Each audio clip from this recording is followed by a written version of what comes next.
Fine, feeling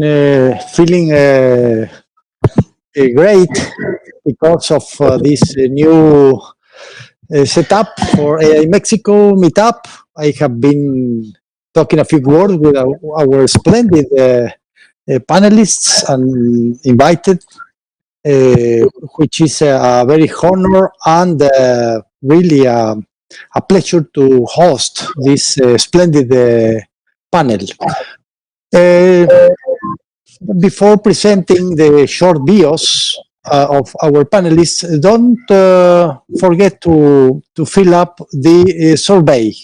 We have a survey for this meeting. Don't forget to fill it as long as the meetup progresses.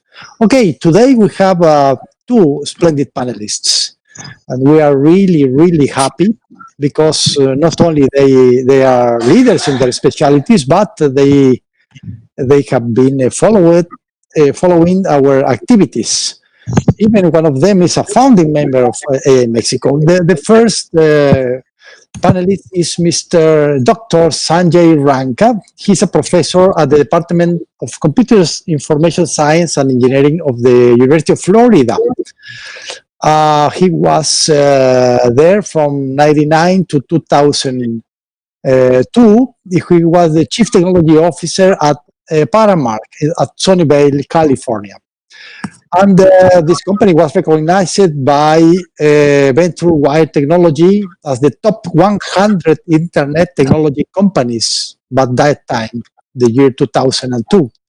Sanjay has also held positions as faculty member at Syracuse University and academic visitor at IBM and summer research at Hitachi America Limited. He has co-authored one book, 4 monographs, and more than 300 refereed journals articles. He's a fellow of IEEE, splendid institution, and AAAS, and a first member of IFIP Committee on System Modeling and Optimization. He has been an editor-in-chief in a number of international high-ranked journals, and his work has received more than 12,000 citations. He has a very high HI index, which is an academic recognition and distinction, more than 54. And he has consulted for several startups and Fortune 500 companies. We are very happy, Mr. Dr. Ranka. Our following panelist is Changi Bhatia, founding member of AI Mexico. He holds a bachelor engineering degree in computer science and engineering from the Mountain Nehru Regional Engineering College in Allahabad, India. He then worked with Engineers India Limited for 3 years. He received his Master in Science degrees in Computer Science from the University of Arkansas, Fayetteville, and the PhD in Computer Science from the University of Nebraska. Since the 90s, he has been with the Department of Mathematics and Computer Science at the University of Missouri at St. Louis, and he has spent a few years in Southern Illinois University for research and teaching. He has published in the areas of human face perception, image databases, knowledge acquisition, machine learning, information retrieval. He also interested in computer security. Then it's a broad spectrum. He's a member of the Association for Computer Machinery, the Association for the Advancement of Artificial Intelligence, and founding member of AI Mexico. That's why we are really very happy to host you, Mr. Dr. Ranka and Dr. Bhatia. Welcome to this 18 meetup, which is Ensenada, Titans of Titans, and the only way to reach very ambitious goal is via the cooperation with people like you, your groups, your institutions in a national and international level. Let's start. I will give you the floor, Mr. Ranka, for your presentation, and afterwards I will ask Mr. Sanjeev to present his. Can you allow Mr. Ranka to share his screen, please, Francisco?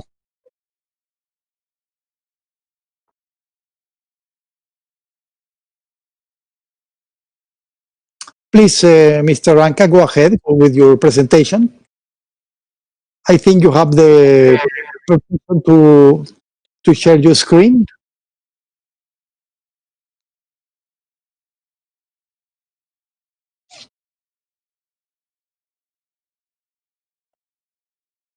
You need to turn off your microphone. Please, Mr. Ranka, turn off your microphone. Yep. Okay. Yep. Thank you. All right. Thank you very much for the introduction. I'm Sanjay Ranka. I'm a faculty in computer science. My main areas of research are applying AI for intelligent transportation and also healthcare. My today's talk is short one is going to be around the work which we're doing.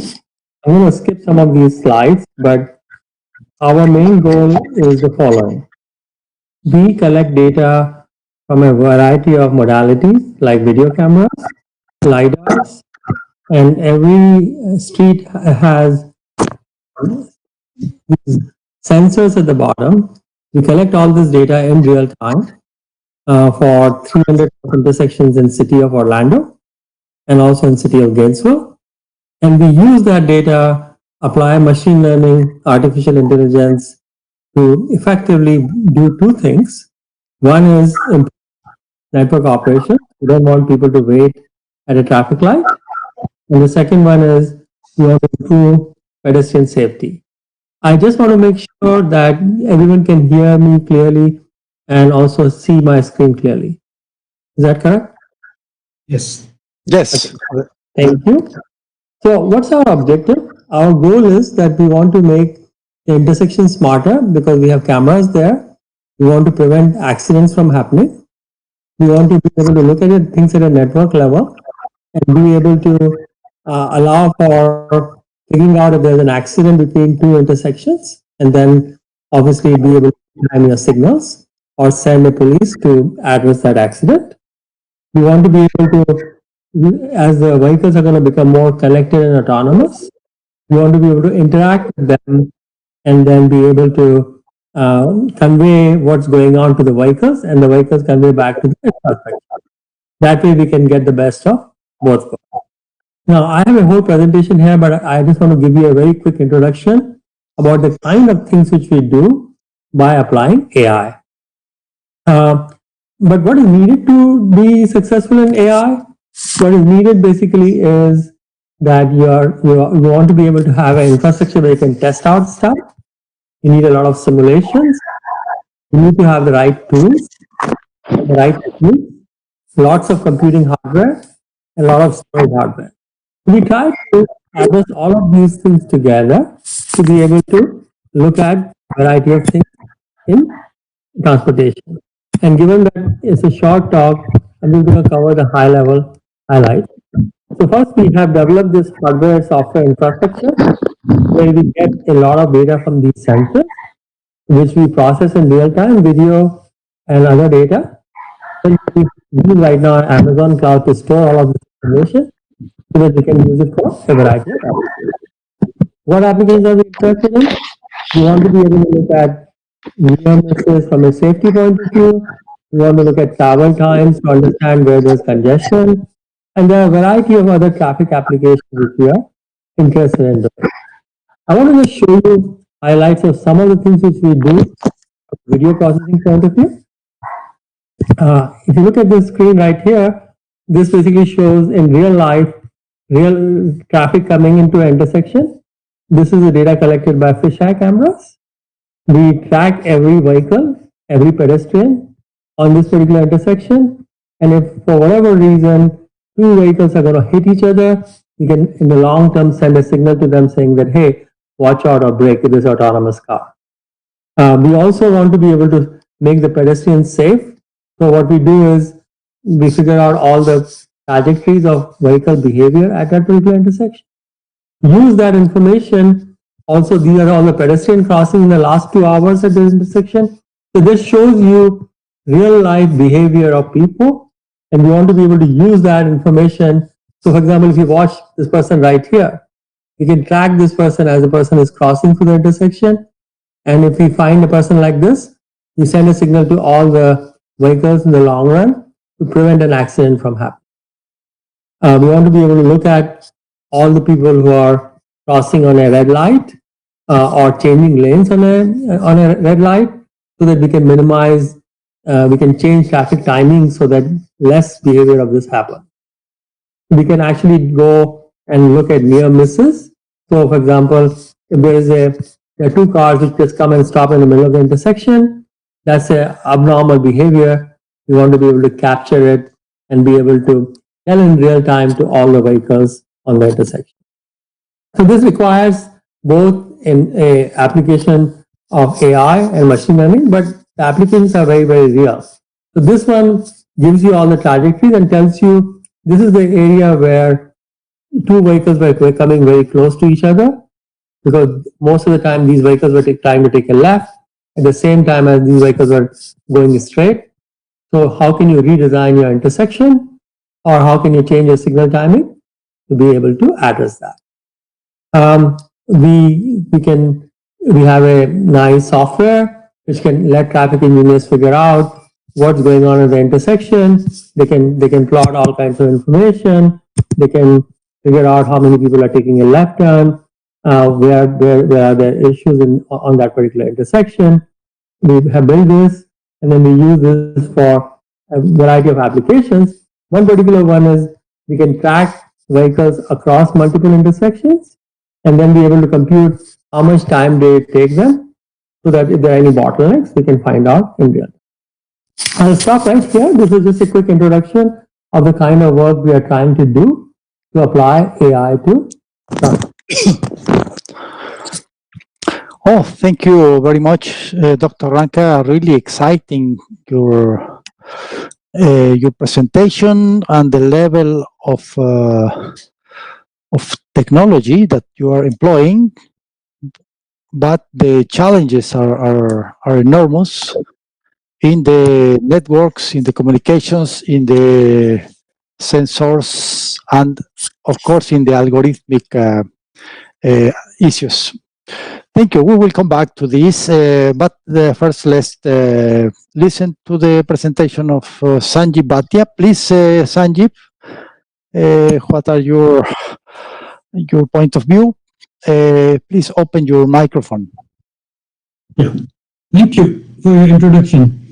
I'm Sanjeev Bhatia, and I currently work as a professor in computer science in the University of Missouri, St. Louis. We used to be a department of math and computer science, but we have become a department of computer science actually this July. So I will talk a little bit about the projects I've worked on in the past, and then I will tell you the problems I'm working on right now. My PhD was actually in information retrieval. So I didn't work in computer vision to begin with. I worked in knowledge acquisition, information retrieval, and a lot of clustering in my previous life. And then I moved towards image databases and moved into computer vision. I have worked on satellite-based image analysis. I have also worked on some commercial applications, actually consulted extensively with the defense industry. Worked in flight simulation and some military applications of flight simulation, like target tracking. Then I have also worked with some other applications dealing with drones. And I worked with a little company in San Diego at one time, where I actually met your director, Adrian. Yes. So that's how I know Adrian. I've known him for about 7, 8 years now, and I'm working on a few projects, and one of the projects is on semantic indexing of videos. Uh, Another project is on application of deep learning to keys for video scenes. And another application I'm working on right now is the use of computer vision techniques for eye research. And one of the projects I'm working on currently in eye research is how to figure out the safety of equipment in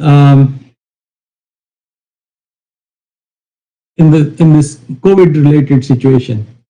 So when the patients come and supposing they have COVID or something, we want to make sure that the optometrist as well as the patients, they stay safe, and we are trying to apply some computer vision techniques to determine how the aerosols spread when they uh, when they talk or when they do some other things like maybe sneeze or something like that. So that is these are the kind of projects I'm working on right now. Thank you very much, Sanjeev. Really exciting subjects of research, development, link with the community, with the industry, and of course, well inserted in today's challenges for the society and for the planet, for the future of civilization. Let's start the interactions and the discussions. Mr. Ranka, I will like to know your point of view about why these technologies, which have been latent for many years before, how what's your perception of the practical realities that are materializing nowadays, and what are the challenges for the near future in sensors, in algorithmics, and what will be the trade-off between the performance of the transportation systems versus the safety and security and so on? What will be your point of view, Ms. Dr. Ranka? Sure. Thank you. Yeah. So, I've been working in neural networks databases for probably 30 years, right? And the difference in terms of algorithms, which has happened in the last 25, 30 years, I would say is significant, but not that much, right? What has really changed, as you're pointing out, is not the algorithms or the techniques, but the fact that, first of all, you have much better sensors, right? You can actually collect a lot of data, right? So the cost of sensing has become very cheap. When everyone used to carry a camera with them and they went on a vacation, and now everyone just carries a smartphone, right? So big change. Other part is that your smartphone, the amount of computing a smartphone has today is probably 10 times more than supercomputers when I was studying my. So it used to cost $10 million to buy a Cray machine at that time, and you can buy that processor for $100 today, right? Like the NVIDIA GPU. So that's another big thing which is, right? The third thing is that all the time, big data has one big problem, that you have to have a lot of labeled data. So if you have a lot of data but it's not labeled, most of these machine learning algorithms require, like a teacher, a student, the teacher has to teach the neural network how to learn. And so the data being labeled is actually very important too. So AI is being successful because there's a confluence of better sensors, faster computing, much faster computing, and lots of labeled data. So if you see where AI has found the maximum use today has been in areas where there was a lot of label data. Areas which doesn't have a lot of label data, we are still struggling today. Fantastic. This, I think, the confluence of all these technologies have made things happen. A practical reality from the promises of science, technology, materials, and of course, devices of the technology. Mr. Sanjeev, I think your life has been visionary. I talk about the vision, the optics together with the sensors, with the interpretation, and now you are entering this new world of semantics, video scenes, deep learning, and I appreciate both your contribution at the very fundamental levels, but also at the urgent short-term demands of society, which is COVID and related challenges for that.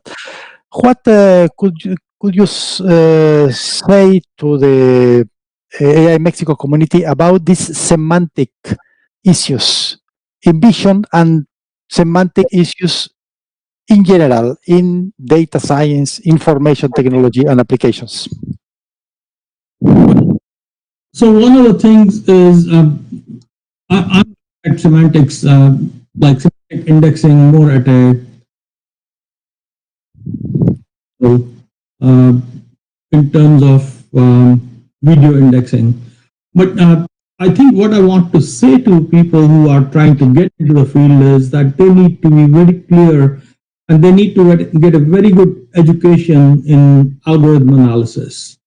And they should definitely know a lot about algorithms.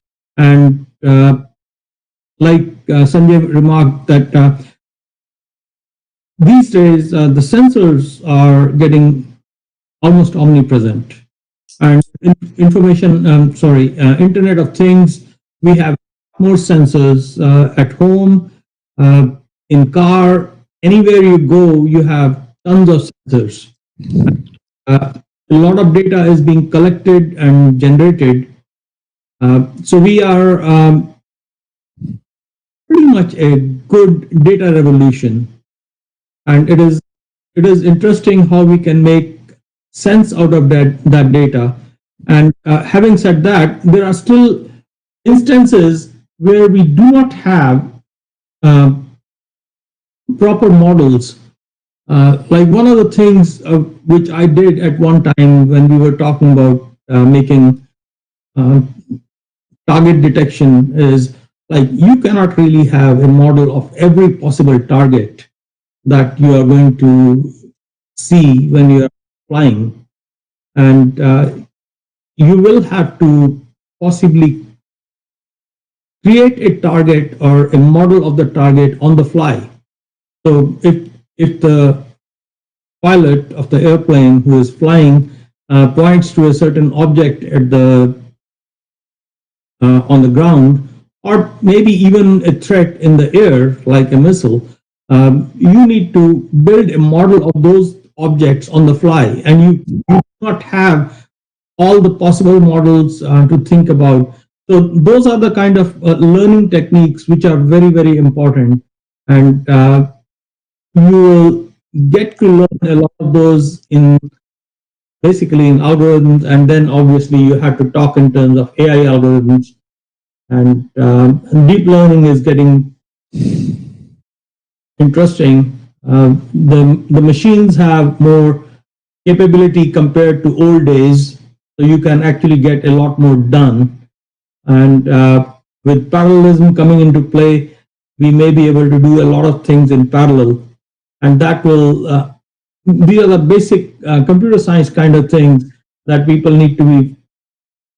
Those of you, I know that you're targeting a lot of students, and these students need to learn those things very well to get into this field. Absolutely right. The world is changing. The power of well organized and model data, I think, is the key for the future. Dr. Ranka, your research is crucial and absolutely seminal in several branches, both theoretical and applied. In Mexico, we are very interested, not only in Mexico, all over the world, in the smart city concept. And I understand that your techniques are one of the building blocks of the smart cities. Are the challenges in your technique of transportation uh, your perception is how they integrate in the smart city concept in the very wide scenario? Sure. I think if you really look at a smart city, transportation is a very integral part of a smart city. So it's in a lot of ways, as you know, mobility is the most important thing in people's life. Every day, a person gets up, goes shopping, or goes to work. He has to commute, or she has to commute, or drive a car. Mobility is very important. And I think the fact that smart transportation that makes it smart transportation to be an integral part of smart cities. But I think the smart cities is a lot more than just transportation. You have government which has a lot of assets. Public wants to find out what are the services which are available to me. If I'm a 45-year-old person who has some health issues, I need to know what the government is providing me today. And sometimes people don't know. And it's very important that the local governments and the smart cities provide a variety of things to the public or the citizens about the services which they have. They want to take care of the environment. So there's pollution, for example. People should know what the pollution levels today are, because if they have to go out, then they should not go out if the pollution level is very high. So there are a variety of these things which are, I would say, sensors, IoT, machine learning. All of these applications can be built to make the life of everyday person much better in terms of smart health. For example, we are working on a project where we can collect data from smart watches and track people activity throughout the day to understand and say, hey, you're a 75-year-old person. If you are walking so much, you will be healthy. Or if you are not, you're going to be suddenly staying at home, I should be able to know that something is wrong with you. Maybe you're having some health issues. So there are a variety of these things which people can do today and impact citizens. Yeah, it's fantastic opportunities for the benefits, well-being of citizens and humankind, and at the same time, an engine for technology and industry development. Absolutely. And that leads me to next question for Dr. Sanjeev, which is we are in the beginning of a new industrial revolution, which is called the fourth industrial revolution, in which the artificial intelligence and related technology play a crucial role. And my question is, your algorithms, your semantic technologies, and your models, how they integrate, and how are you visioning their integration in this new industrial revolution, both for production, because industry means production, but also for creating new opportunities for learning, jobs, training, entrepreneurship, investment, and so on. How will be your perception? Well, one of the most important things is to be able to and what is going on in the scene. And the way right now scene understanding is, it is not as good as what a human can do. So it is fairly easy to fool a lot of computer vision. In fact, I think last week there was an article in Wired or one of the magazines about how the Tesla autopilot can be fooled by spoofing into the digital billboards a stop sign. And it will see a stop sign, and suddenly the whole thing can come to a halt. If we can somehow integrate semantic indexing and semantic scene analysis, we may be able to modify or mitigate these kind of threats to autopilot and other sensors, because sensors are going to be only as smart as the next hacker is going to break them. And we need to look at them, what can break these sensors. And it should not be that suddenly there is a stop sign which flashes on a digital billboard and your car comes to a halt.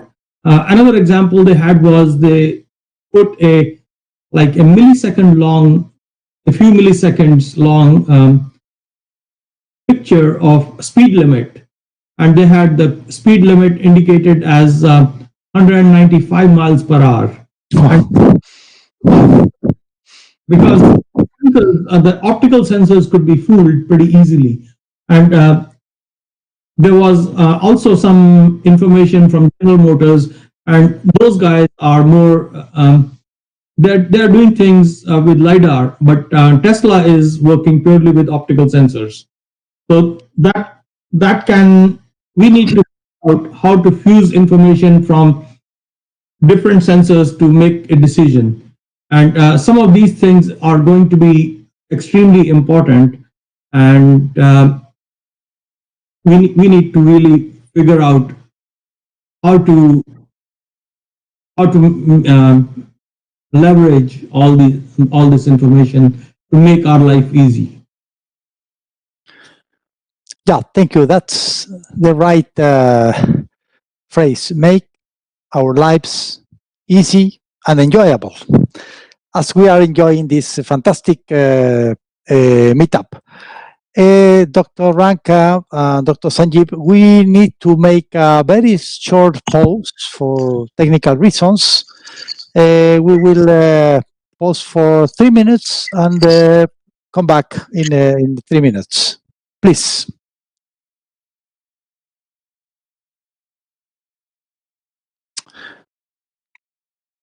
Adelante, Francisco, la pausa.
and to make a deep reflection on the very important opinions and contributions.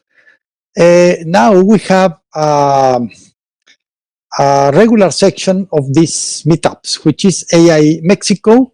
We will project a short video, and our director, Adrian, will address a few words for the audience and for the panelists. Please go ahead with the AI Mexico section.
Meetup of next month.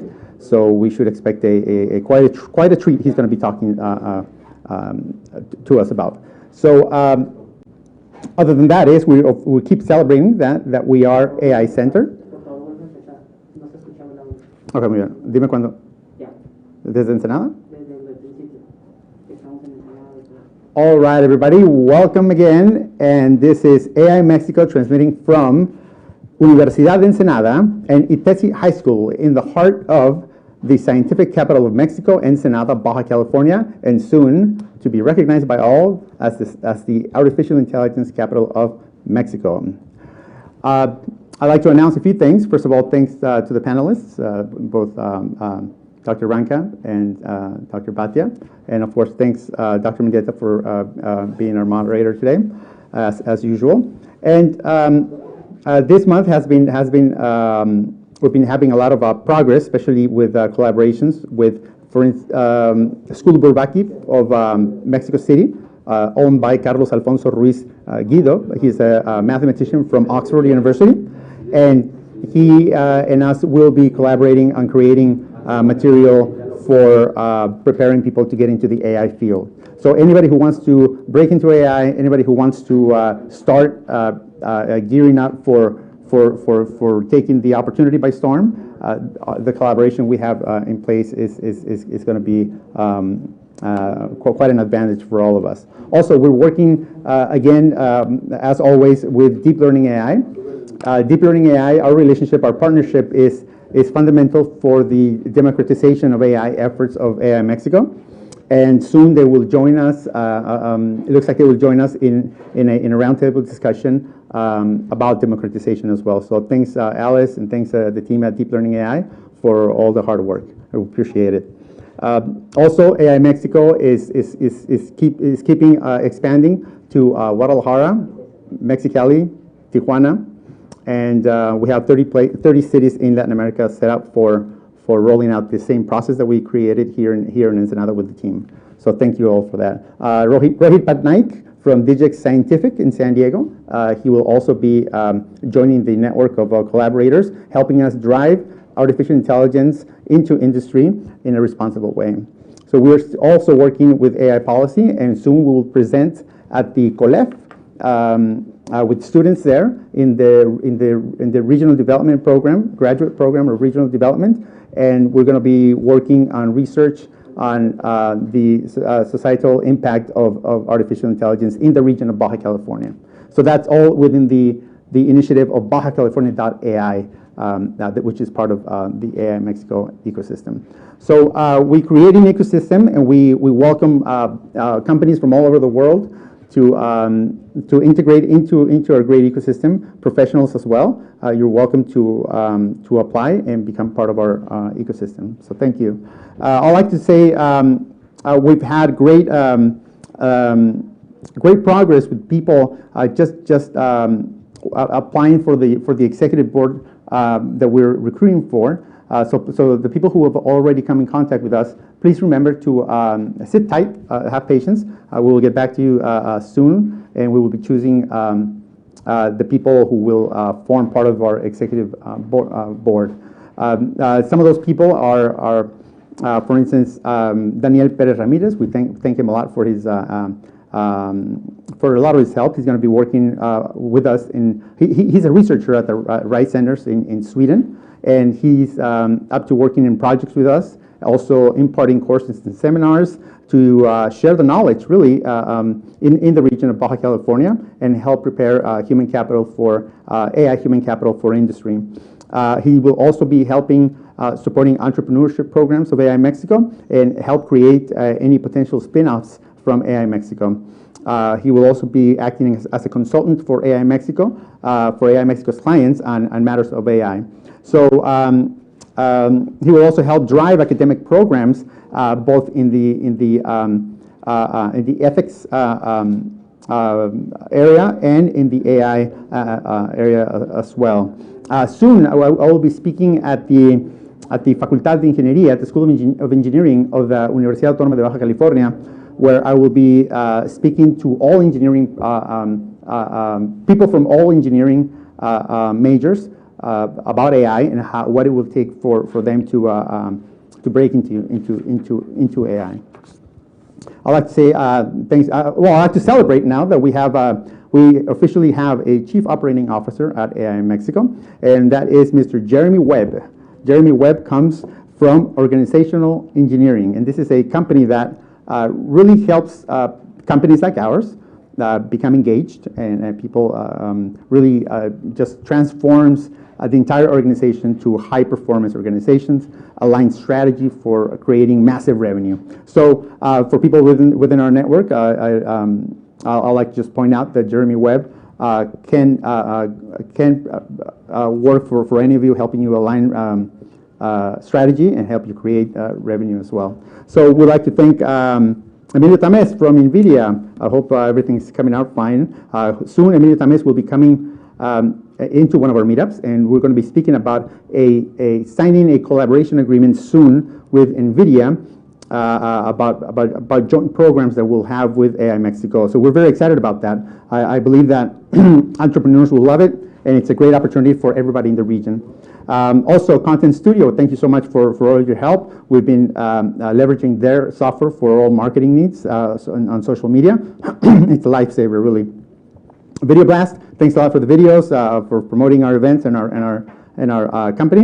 Conecta, it provides us internet access. Ayúdame is one of our entrepreneur projects. DataSpec, Label My Data. OmniBC, of course, the Mexican Olympiads of Informatics of Baja California. And BrainTory, a really good friend, Kwame, He's going to be coming in one of the following meetups as well and speak about his tool to create, which creates easy to deploy AI. Kolef, H2O Biosanitary, Milk and Juice, and Byte Corp, all the way to Pakistan to our good friend Chipa. And I think that's it. Thanks a lot for your time. Dr. Mendieta, back to you. Thank you, Adrian. As you see, AI Mexico is really committed to be the titans of Mexico in the Ensenada, which is committed to be the capital of AI in the region. Thank you very much. Then let's come back to our panelists. We are anxious to continue talking with them. In this second roundtable, I will continue addressing several issues. The next issue, Dr. Ranca, is we are in the presence of a revolution, of a manifestation of how the promises of the science and technology can be materialized in products, systems, solutions for the well-being, for the future of the jobs, and for the tackling the big problems. Now, we are in an exponential development in algorithmics, in sensors, in networks, in bandwidth, in IT infrastructure for the developed countries. My issue is what's the scenario in the developing countries? For example, India has demonstrated that we can make quantum leaps, big steps. For example, India started with these call centers, and now it's a capital of IT in the world, in several regions, cities, and so on. What's your perception? What do we need to develop? The training of people, the management for the small, medium startups, the R&D in the universities, or the attracting foreign direct investment? What would be your opinion, and especially on the smart cities scenario, transportation, security, energy, and environment, not only for solutions, but also for developing innovation in developing countries? Open your micro. Yes. Sure. I think, the best thing for any country in my mind, including India, Mexico, is to look at AI from problems we can attack for your country, right? Well, US has a different set of problems, Mexico has a different set of problems, India has a different set of problems, and it's much better to excel in the applications of AI where you can actually have a local impact. So, for example, India has 27 languages or something like that, maybe 30 languages, right? So an important part of AI is being able to translate from one language to the other, right? Of course, Mexico doesn't have the same problem, right? But I think the key challenge in my mind is how do you leverage technology in the best possible fashion? But from an economic point of view, education is key. I think India actually excelled over the last 25 years because the basic education, in particular basic math education, was very robust. Although India was a poor country, it was able to teach a lot of people the basics of science and math very, very well. And you see the benefits of that today. This is a long period, right? It takes 10, 20 years before you develop a workforce which is smart enough to be able to do these things well. The same thing on research side. I think India is very, in my mind, far behind in research right now compared to, say, China or US, because you need a research infrastructure. A research infrastructure in a typical US university includes faculty, includes graduate students who are interested in doing PhD, includes undergrad students who want to learn. You need to create an ecosystem which allows people to develop your workforce. And once you develop your workforce, then you need entrepreneurs on the other side who say, hey, why not do it in Mexico? Why do it in Silicon Valley? The next Silicon Valley in Mexico. And effectively, they will only come if the government provides them the right ecosystem, but they also need a workforce. A lot of companies, even in the US today, will only want to start in Silicon Valley because they know if they need to hire 100 people, all the people are locally available. If you want to do a startup in a small city in Florida, it's not easy. I think Mexico needs to do the same thing, develop that ecosystem of education, entrepreneurs, and then government support altogether. Thank you. That's the key word, the ecosystem, which is one of the main goals of AI Mexico, develop an ecosystem with special emphasis in human capital.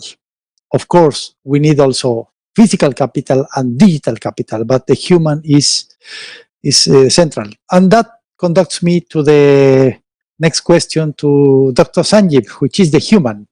But now the human in the loop.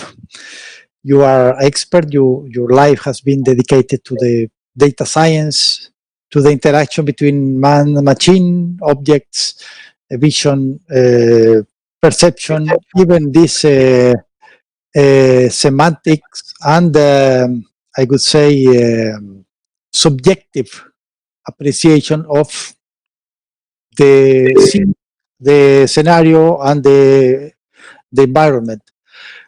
What is your in this scenario of rapidly growing technologies, incorporating platforms, information platforms, computer platforms, sensor platforms, algorithmic, robotics, and machines, and mobiles, and even space things? What's your perception on the role played by the human in the loop, progressing towards the more and more autonomous systems, and as in the case of Dr. Ranka, what will be the opportunities for developing countries, but not now, but in the future? Because if we want to be positioned in the future, we need to start identifying now what will be the demands, the scenario, and the products that we will be demanded in the future. Well, right now, the human has to be always in the loop. We cannot really rely on machines. Like, let us say that you want to do medicine. Will you like a machine to operate on a human right now? Probably not. It's they talk about robotic surgeries and whatnot, but still the crucial decisions have to be taken by the humans. And we are nowhere close to the point where we can leave the crucial decisions to the machine. And whenever it comes to any critical task, the human has to be involved right now. So we can use the machine as a tool. So artificial intelligence is going to be used for the foreseeable time, at least. It will be used as a tool and not given the autonomy to create any destruction. Like even in military applications, you're not going to send a robot to do any sort of tactical or strategic operation by itself. You still need somebody. If it's a drone, you're still going to have a drone operator on the back. Okay? Yeah. There is intelligence built into the drone, but you still need the drone operator on the back. And we are not at a situation where we can rely completely on the machines right now. We keep on talking about autonomous driving, autopilot, and all that coming, but I I don't see that coming for at least 10 years. We still have those issues, like I mentioned earlier. The machines can be fooled very easily, and humans, it is difficult to fool right now. And so those are the kind of issues we'll have to deal with when we are talking about artificial intelligence and its impact on our lives. Yeah, absolutely.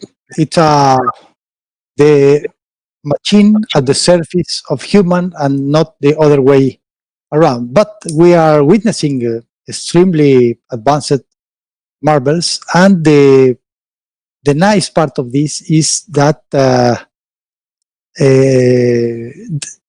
opportunities for developing countries are being created if we sit down and analyze, sit together with specialists like you, and follow success stories like India, like other countries. Mexico is in the North American Free Trade Agreement, and we have a lot of opportunities. We have a big country, biodiversities.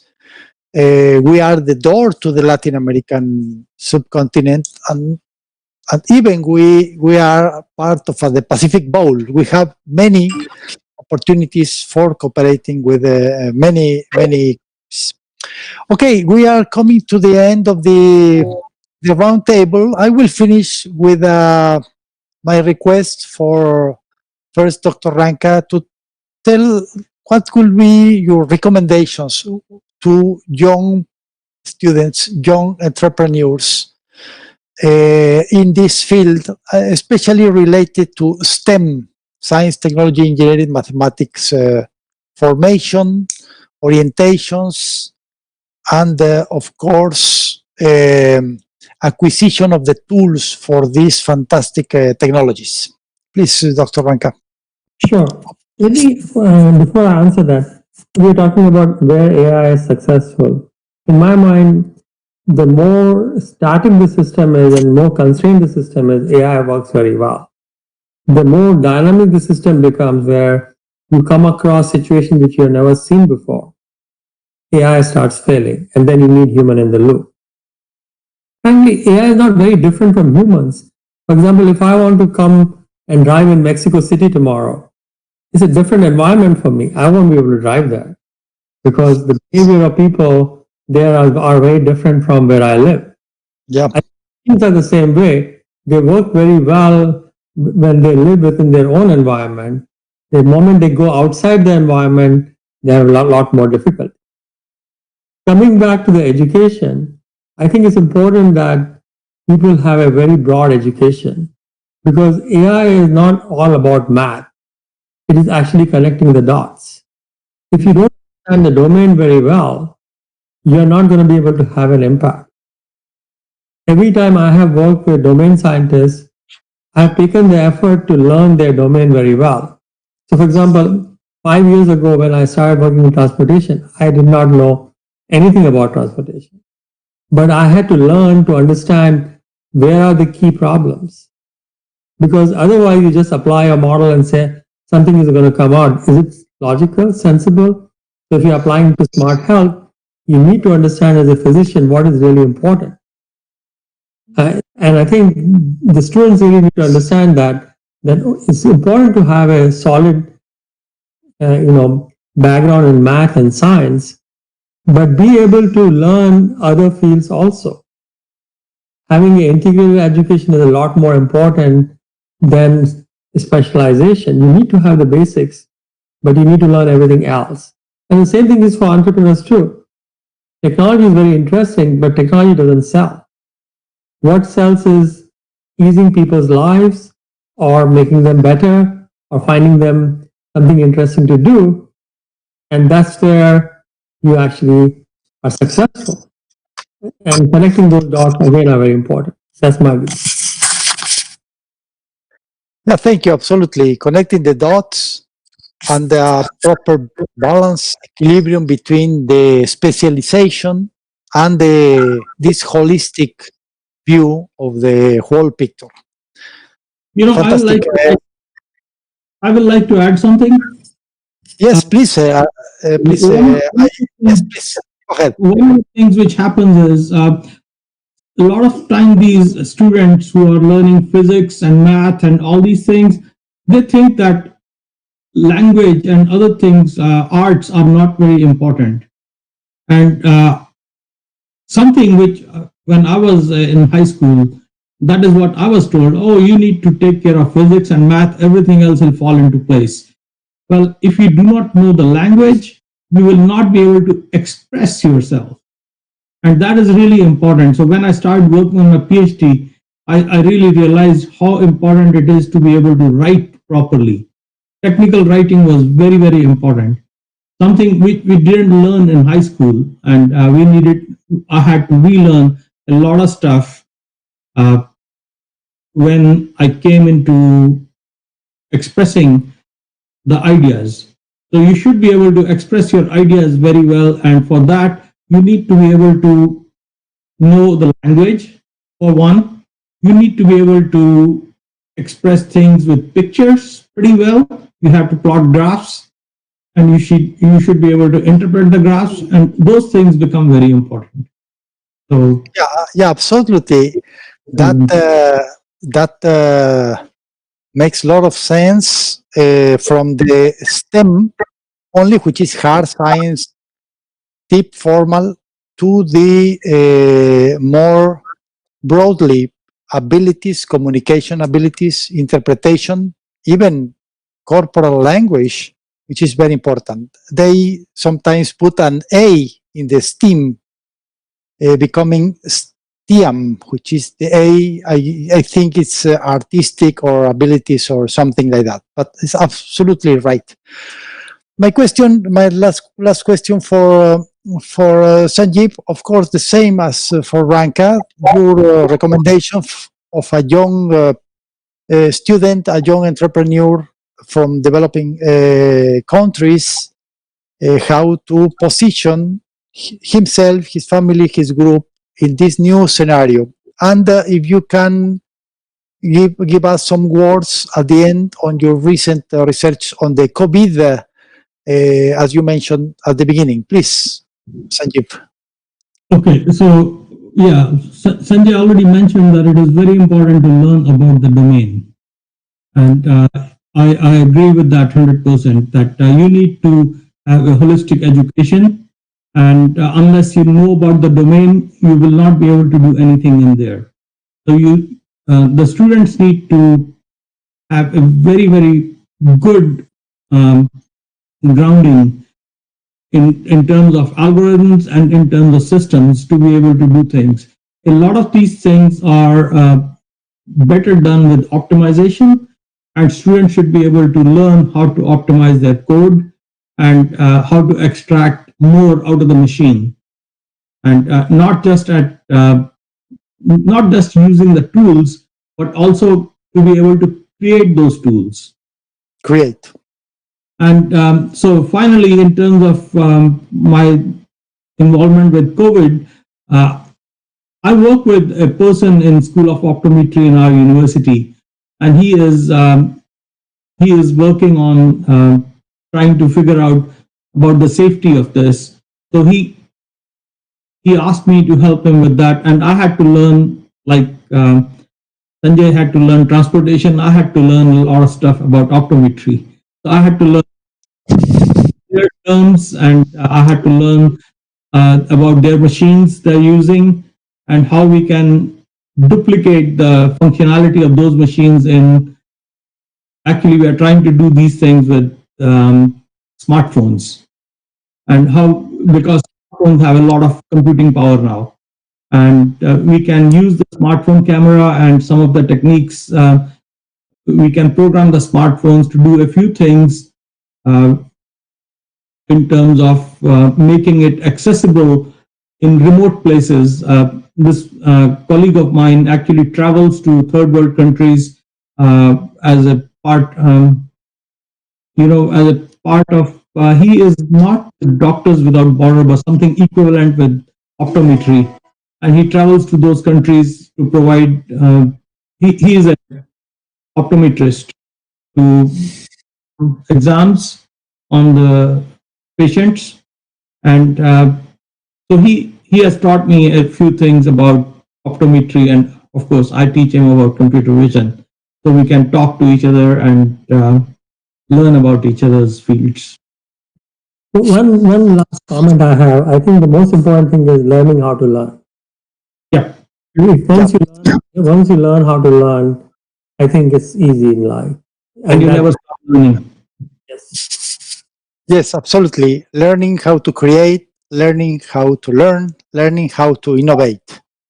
But innovation needs many links in that this long chain. We have still time for a final reflection.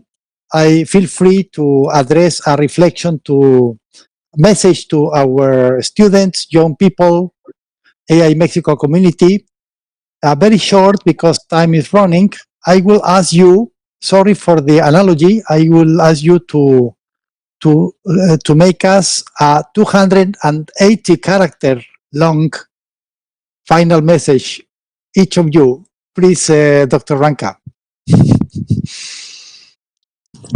Yeah, I mean, I'm excited to be part of this community. I think Mexico has a lot to offer. It's a wonderful country to visit.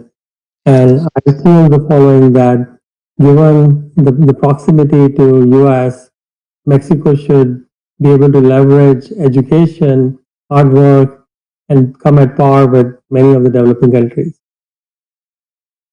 Absolutely. Thank you for this certification of our commitment to be the titans of the titans. Finally, in order to have a wonderful closing, Sanjeev.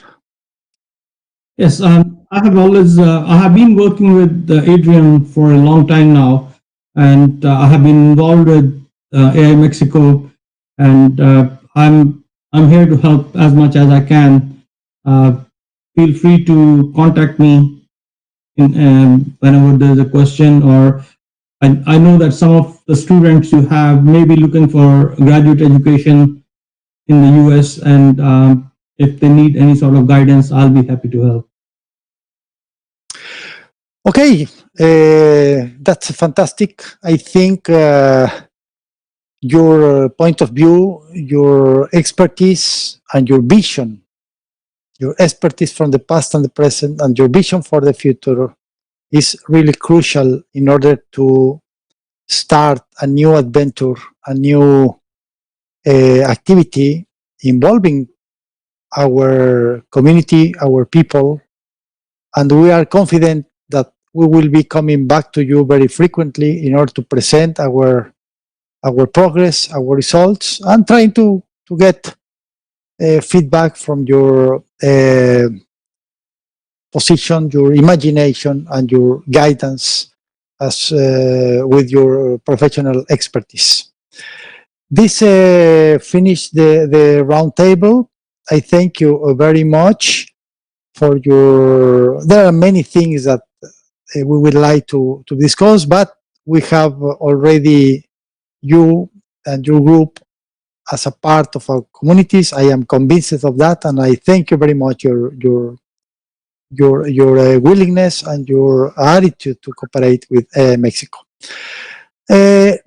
Now we are proceeding to the final remarks by our director, Adrian Mujia, but my address to the audience, don't forget to fill the survey that has been supplied to you in electronic manner.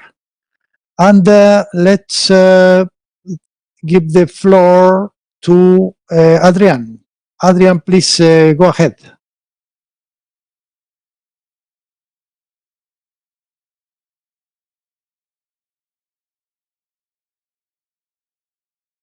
Meetup. And I'd like to thank all of you for coming. Okay, yeah. So we're going to have the audience questions. And Francisco, are we ready for the audience questions? Or? Okay, so soon you'll get those audience questions. Let me just remind a few that we'll be working with Clef COLEF on AI policy, and for people who are applying for the executive board committee, please make sure you send an email if anybody else is interested. We will be making our initial decisions very soon. Sorry for the intervention, but we have one more question from the audience. I will present is two questions. One for Dr. Ranka. Your slides, you showed some Amazon Web Service being used for a data scientist or AI professional. How important is to have AWS knowledge and skills? A question from Edgar Torres from Ensenada. Sure. Well, I think, as you know, Amazon is not the only cloud service. We use Amazon, but there are a variety of other cloud services. All of them provide more or less the same functionality. The functionalities in terms of being able to store data, be able to process data, be able to visualize data. The good part about clouds is that you are computing on demand. You can use as much computing as you need for an hour and then buy them. It's very much like you don't own a house, you rent a house, or rent a hotel. So understanding cloud is very important because many applications require you to be able to build something that works.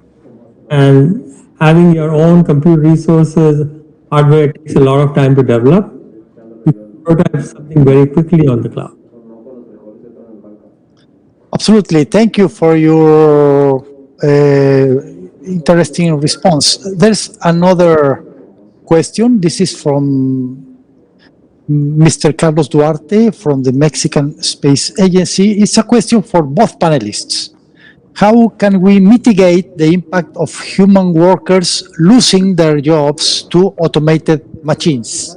I think this is a very important question. It's a permanent preoccupation. Sanjeev, what's your intervention? Well, a while back there was the issue that machines will take over and humans will lose their jobs. Well, it hasn't happened, and it is going to happen. It is just that the job scene shifts a little bit. So if you want to prepare for a job, and if you know how to, somebody is programming AI is not programming itself. So if you are already in a situation where you can program those machines, you are already not going to lose your job to those machines. So the important thing is have a good understanding of technology and don't fear it. Leverage it, and you will probably better in long run. Absolutely. Let's convert a challenge in an opportunity. The last question for both panelists is how can we prevent certain populations like poor people, rural communities, and other minorities from being marginalized by AI? That's very important sociological issues. Dr. Ranka, what's your opinion? Yeah, I mean, fairness and bias is part of AI today. Obviously, as you know, most humans are also biased. So it's very important that when we develop our policies, the way we collect data, the way we test our models, that we make sure that they are fair. And there's a lot of interesting work going on right now in terms of making sure that AI is what I would call ethically fair, morally fair, that it doesn't bias or learn one particular segment of the population more than the other one. But you have to be careful though. I'll give you an example. New York City has this, reporting system where essentially anyone who saw a pothole reported to the city, and the city would come and fix it. Guess what? In the poor population, they did not have cell phones at that time. Report, right? You have to be very, very careful. You may think that you are not biased, but you have to take special care to make sure that you're not biased. Yeah, absolutely. You're absolutely right. Final remarks by Sanjeev? I think I'll just echo what Sanjay said, that the bias you are the ones who are going to have to mitigate the bias. And I think over here, we are taking, in the universities are trying to educate us quite a bit about how to get rid of our biases. It is not going to be 100% successful, but still, we are taking these courses and we are learning about things like microaggressions and our biases, and we keep on saying things a lot. For example, I talk about machines and I generally mention the machine as he or something. And one of the things they say is you need to stop calling an object with a he instead of just it. And so there are little biases we have in ourselves, and we keep on examining our biases, and we need to fix those and translate it into AI. Yeah, absolutely. There are many rules, many options, and many techniques and position that we have to incorporate for a whole development, for a organic development of and the sustainable and durable applications of these new technologies. That's why I am very happy we are coming to the end. I thank you from my part of moderator of fantastic opinions, Dr. Ranka, fantastic point of view, Dr. Bhatia, and I will give the floor to our director, Adrian Munguia, to have the final remarks. Adrian, you have the floor. Thanks so much, Dr. Mendieta, and thanks for the panelists. And I'll add that Dr. Sanjeev Bhatia received the Chancellor Award for Best Professor in the University of Missouri, I think 2019. I don't know, Sanjeev, if I make a mistake. But so this is quite Titans of Titans panel. So I thank all of you for being here tonight.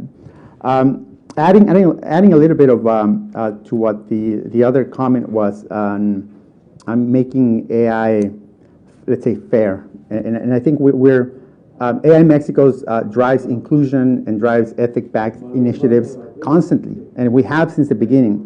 And many times people have questions, perhaps the expense that it represents, but it's not an expense. I think it's an investment, and we see it today as you take a look at our community, 600 plus people in 8 countries.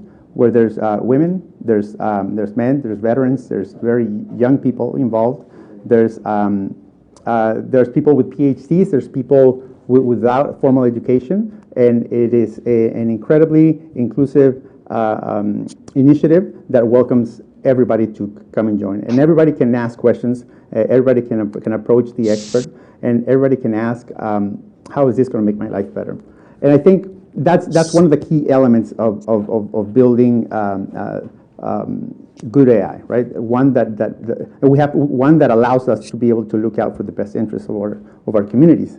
Working with the AI Center of Sweden, we will be making sure that we use their expert knowledge in driving AI through industry and through our lives in Mexico and Latin America, while at the same time verifying that it is safe AI, that it is secure AI, and that it is fair AI.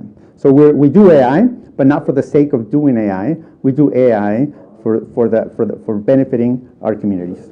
So thanks a lot, everybody, for being here tonight. I thank Dr. Mendieta, as always, for being a great moderator and a great part of the team. Our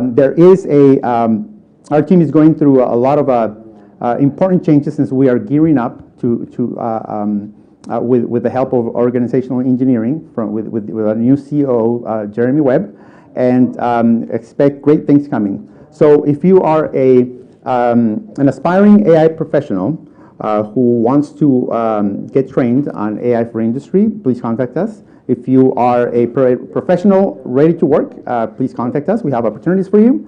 If you are an entrepreneur and you're looking to have your technology project built, make sure you contact us. We're here to help. And if you are from industry, any company out there that wants to become a competitive company for the future, contact us. We will be happy to help you adopt AI where you will see your profits benefit immediately. Thank you so much. Have a good night. Thank you. Thank you. Thank you, Dr. Mendieta. Thank you. Goodbye. Thank you very much, everybody. We're very happy. We will come back to you. Bye. Goodbye.